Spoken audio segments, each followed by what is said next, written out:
தற்போதைய செய்தி ஒன்றை பார்க்கிறோம். சென்னையின் 3 முக்கிய ஏரிகளில் மிதக்கும் சோலார் தகடுகள் அமைத்து மின் உற்பத்தி மேற்கொள்ள திட்டமிடப்பட்டிருக்கிறது. 3 ஏரிகளில் சோலார் தகடுகள் அமைப்பது தொடர்பாக சாத்தியக்கூறு அறிக்கை சமர்ப்பிக்க தற்போது திட்டம் ஏற்படுத்தப்பட்டிருக்கிறது. இது தொடர்பான கூடுதல் விவரங்களை செய்தியாளர் ரமேஷிடம் கேட்கலாம். ரமேஷ், முழு விவரம். சென்னையுடைய மின் தேவை நாளுக்கு நாள் அதிகரித்துக் கொண்டே செல்கிறது.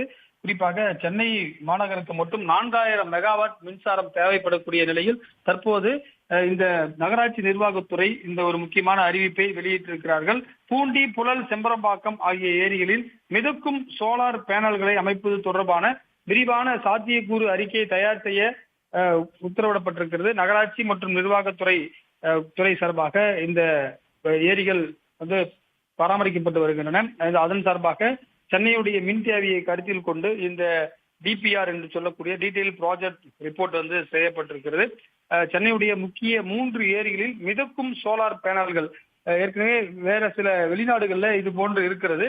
அதிகப்படியான குறிப்பாக கிடைக்கக்கூடிய சோலார் எனர்ஜியை பயன்படுத்த வேண்டும் என்பதற்காகவும், அதே போல இந்த போன்ற அதாவது நிலக்கரி அணு மின் நிலையம் போன்ற விபத்து அதிகமான பாதிப்பு ஏற்படுத்தக்கூடிய இந்த மின்சாரத்தை காட்டிலும் இது போன்ற இயற்கையாக கிடைக்கும் இந்த புதுப்பிக்கத்தக்க எரிசக்தி துறையில் அதிக முதலீடு செய்ய வேண்டும் என்ற அடிப்படையில் தற்போது தமிழக அரசுடைய நகராட்சி துறை இந்த போன்ற ஒரு அறிக்கையை வெளியிட்டிருக்கிறது. கூடுதல் விவரங்களுக்கு நன்றி ரமேஷ்.